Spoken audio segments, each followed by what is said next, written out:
guys. Okay, so Vaughn Skow here, and this is a rather special guitar.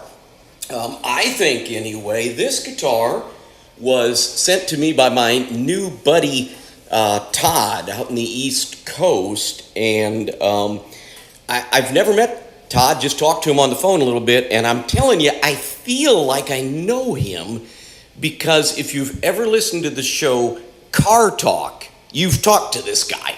I mean, this is the voice. I mean, I can't do it because I'm not from there, right? But I mean, I'm not sure if he's click or clack, but I'm going, this is one of these guys. I really think so, right? And so I've had fun talking to Todd on the phone because, I mean, I've always been a big fan of his radio show, right? Yeah? Okay, not quite. But anyway, so Todd sent me this absolutely gorgeous SG, and I really do love this guitar. I love, you know, what it's got going on here in the headstock with that extra little bit of inlay. I do love this absolutely beautiful candy apple red color, the full binding. But see, here's the deal with this guitar. This actually was one of the first generation robot guitars, right? So it had those, you know, those big clunky automatic tuners that these guys used to have up in the headstock and all of that.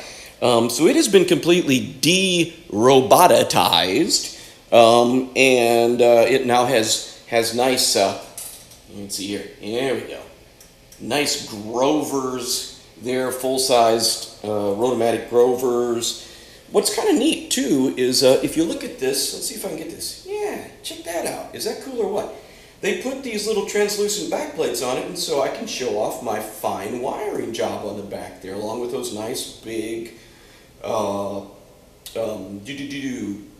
capacitors that are my personal favorites that I send out with all my pickup sets, right? And it's gorgeous with the you know, with the pearloid white pickguard.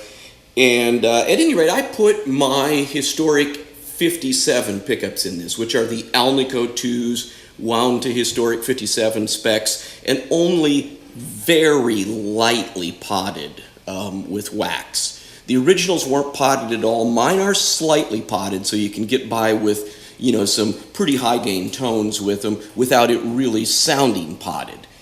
And of course I put on the full shiny covers on these to match the guitar. And the amp we're playing through here is one of my combos. This is the only one like it in the world, probably the only one there ever will be. I made this amp for myself, but it could be had for the right price. And so I'll let you know that. This is my little Mark I C1 chassis, which is built on the old Filmo Sound chassis with two 6V6 tubes in it. So power-wise, it's in that deluxe reverb AC30 range, right? It's, you know, 20 watts, give or take. You can run different rectifier tubes in it, which make it different. This one has a GZ34 in it, which is 5AR4, which is my favorite tube for the rectification in these, and at that it runs at about 25 watts. It beefs it up a little bit. So single 12 enclosure. Oh, by the way, the cabinet, the head cabinet, you'll notice is all walnut with a little bit of maple accents. The speaker cabinet is in fact a pine cabinet. I really believe in the pine boxes, man. I'm with Leo all the way there. With the floating 3/8 inch Baltic birch front panel. Again, I believe that's important to, or baffle, if you will, to the sound, okay? But it is a pine cabinet with walnut accents, stained walnut as well. Now, the other thing you'll notice about this, we got nothing but a tone control and a volume control in the amp. This is a pedal platform. It sounds big and huge and juicy when you're just playing through it, and this particular one, I actually gave it more gain on the input stage so it can really rock out all by itself. But basically a good pedal platform. So Todd wanted me to do a demo on his guitar. And, oh, hey, by the way, for those of you who think this is getting a bit long, you ain't seen nothing yet. This could be a half an hour. This could harken back to those old ones I put on YouTube, like, 12 years ago when I first started. So if you haven't yet, get a cup or a can of your favorite beverage and sit down and enjoy it. Either that or watch something else. Or go ahead and feel free to give me a comment that says I talk too much. I'm really pretty cool with that these days.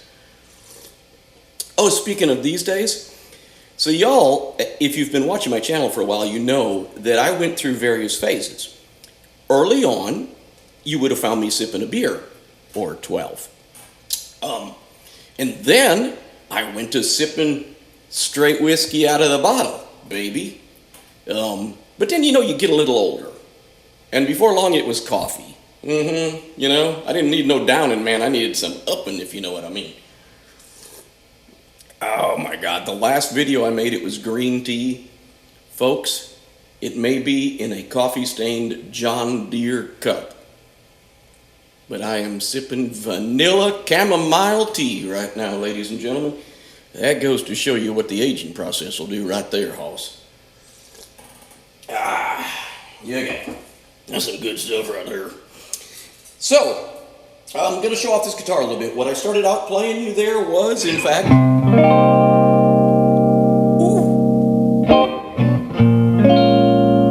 That's the middle between the two pickups.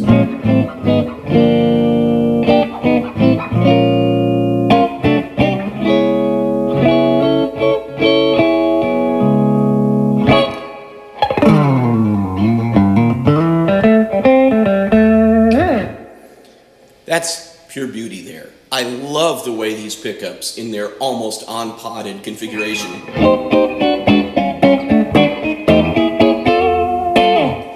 I love the way they combine. It's just...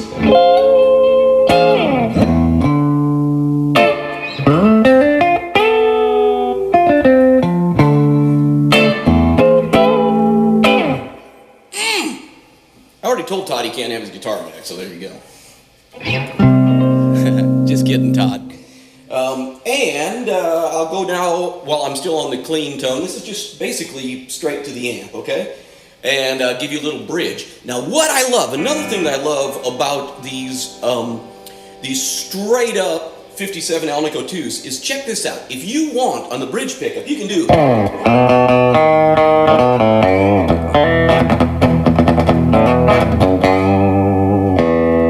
Ooh, add a little slapback echo here.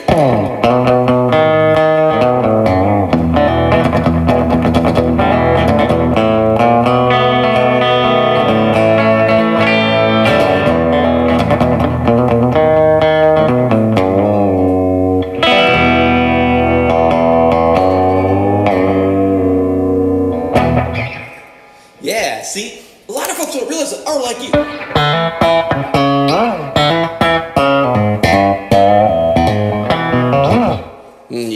You get what I'm going for. The point is that you can actually do some really cool, almost telly-like country stuff with these pickups.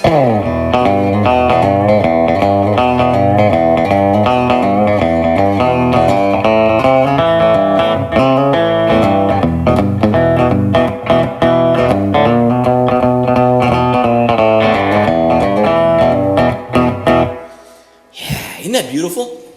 Now, up on the neck position, it's pretty, I will say that.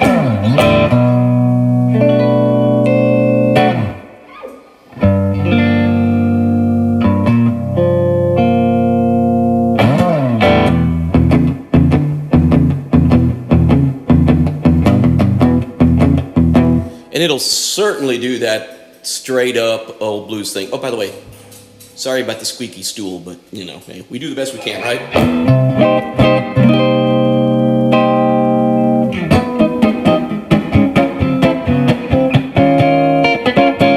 Walking the floor over you. Okay, so, we got that going on. What you expect out of a neck humbucker, right? But let's start adding a little game. Now, I'm going to tell you straight up, I'm a fan of two types of distortion, okay?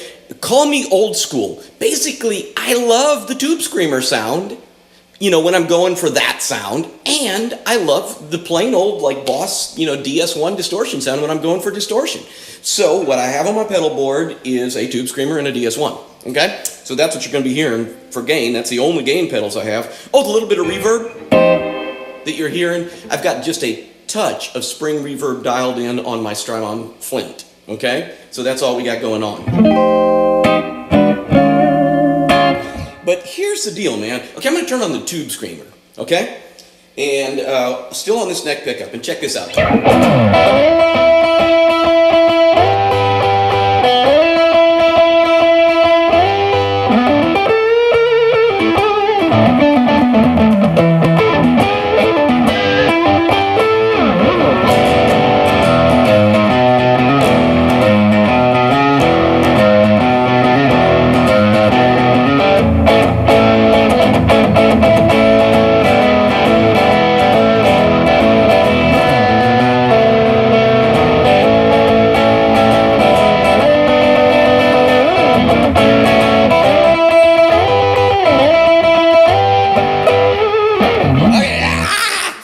Sorry.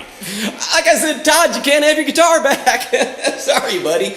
Okay, so my point in that little demonstration was, again, man, with these 57s of mine, if you think you can't do that single coily stuff because you think it's going to, like we're on the neck pickup, man, with a lot. That is the Tube Screamer maxed out, right?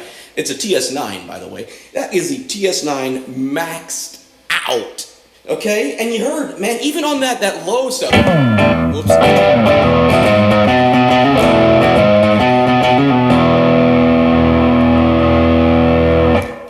There wasn't any fluffy mud there, baby. Okay, now check this out on the bridge pickup, okay? Same Tube Screamer.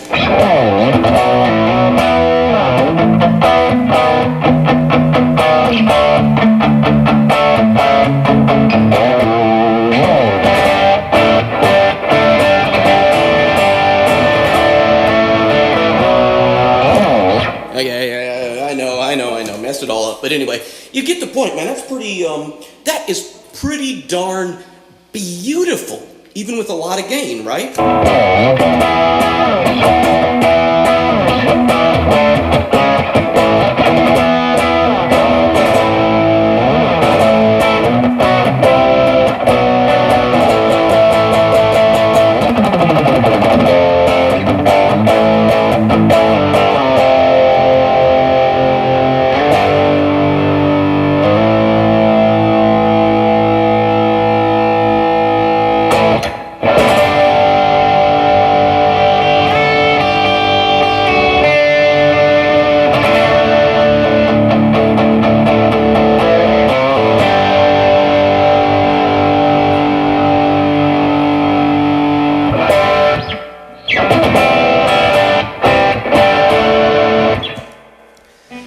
You get what I'm talking about, man. That's beautiful stuff. Okay, now let's go ahead and do some of the DS1, the full-on distortion stuff. Actually, I'll do that same kind of thing.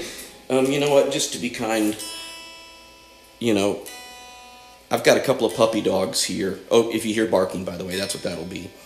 And, their ears are very sensitive to being out of tune. So, I don't want to piss off either you or the dogs. And so I'll go ahead and tune. Me, I'm an old rock and roller. It's like tuning? I grew up in an age before we had these digital things here. Go figure. How'd we ever do it? But let's go ahead and add some DS1 on kind of like that same stuff.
Okay, you get what I'm talking about.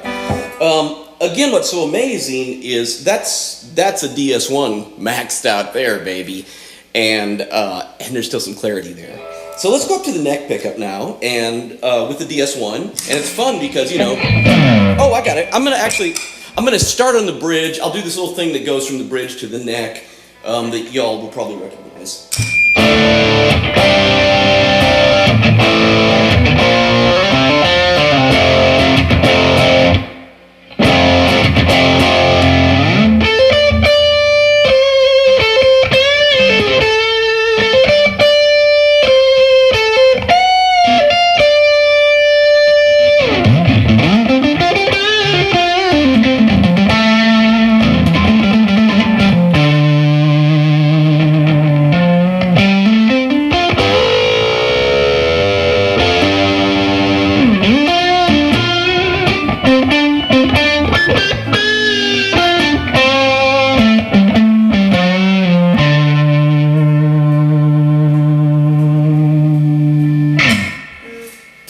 Neck for soloing, right?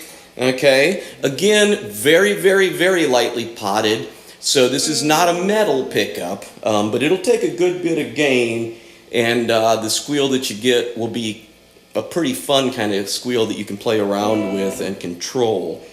Check this out though, the woman tone, right? Now, these pretty capacitors you saw on the back are my personal favorite paper and oil capacitors. They are 0.022 microfarads, which is my preferred value for humbuckers. And when I roll this tone back and give it that DS1, I mean, it's just that.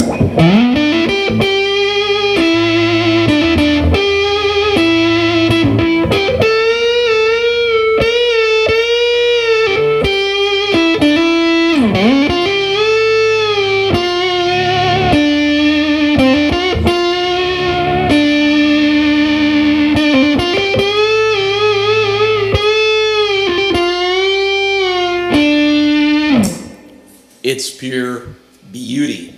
By the way, if you like that woman tone thing, but you want it to cut through a little bit, man. Oh, and I do this 50s wiring, by the way, which you can check on that. There was a difference between the way the dual pickup Les Pauls and SGs were wired. Well, actually, I guess they were all Les Pauls in the 50s compared to later in the 60s and so on. This is 50s style, as I prefer. A lot of interaction between the controls that way. I like it. But if you go in the middle position, and I've still got the tone on the neck rolled all the way back, but the tone is up all the way in the bridge, and you still get a nice woman tone with a lot of edge to it.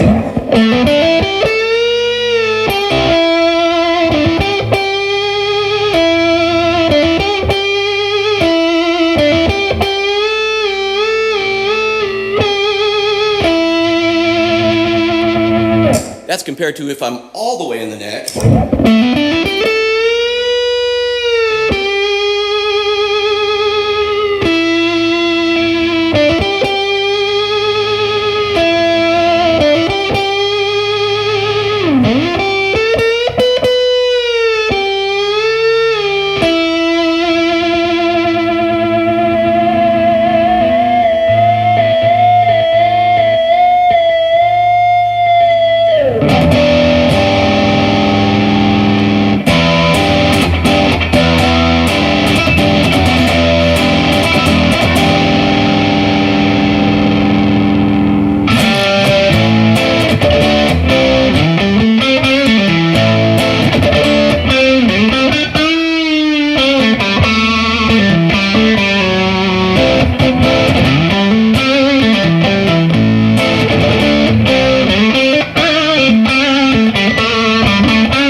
That was neck pickup with a cranked DS1 distortion, baby. That is the beauty of my 57s. You know, and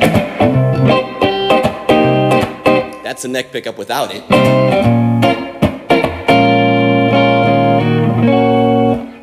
Now, hey, my amp's pretty cool too. That's giving a little bit of what we got going on. But the beauty of the 57s, there it is, baby.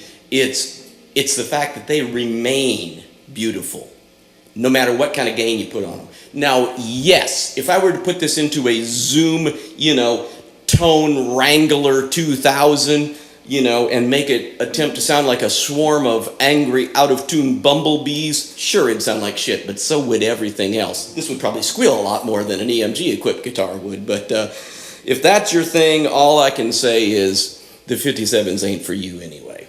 So, hey, there you go, man. Todd, it's going to be tough giving you your guitar back, buddy. And if you want an amp to go with it, well, hey, there you go.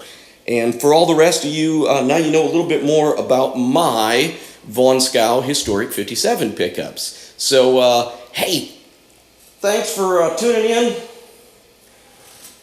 Cheers.